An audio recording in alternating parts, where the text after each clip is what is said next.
At a McDonald's one day, I was approached by a panhandler and ended up getting him some food, relatively speaking. But it occurred to me, this man was literally nothing to me, and here I was buying him some Mickey D's. I became intrigued by this interplay of power and decided to investigate. This led me to my good friend Rachel. My name is Rachel, Mother's Avatar and Geyser, Lynn Sarl, Sparrow, Doria, Nicholas, Lostling, Becca, May Strange. During that time, did you panhandle at all? Did some begging. How much did you make? Panhandling for me never was the major source of my income. I think I figured out something like $36,000 in panhandling. Total. In 9 months. There's no rent to pay, okay? All I have to pay for is the gasoline in my van. I have an inverter that you plug into the cigarette lighter to get AC power. I've got television. I've got VCR. We rent movies. I kid you not. Order pizza delivered to the second oak tree on the left.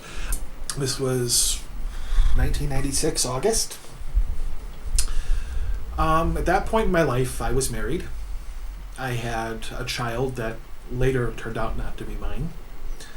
And I had 3 jobs and a 2-bedroom apartment. I'm on the 3rd floor of the apartment building, and I open up my apartment door. And from my door to the top step of the stairs is 5 feet away. With the door open, you can't see the stair. That's how thick the smoke is. The sound I had heard was the 1st floor exploding out from the fire. I head across the parking lot to the payphone. Pick up the payphone and place a phone call. Didn't call 911. Didn't call the fire department.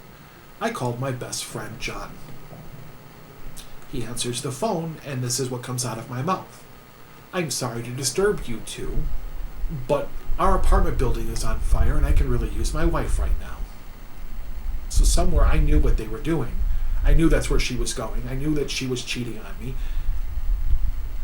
I don't know. But someone else had called the fire department. That night, Marina and Cheryl moved in with John because he had a house. I didn't. I lived in my van with what I could salvage from the fire that night.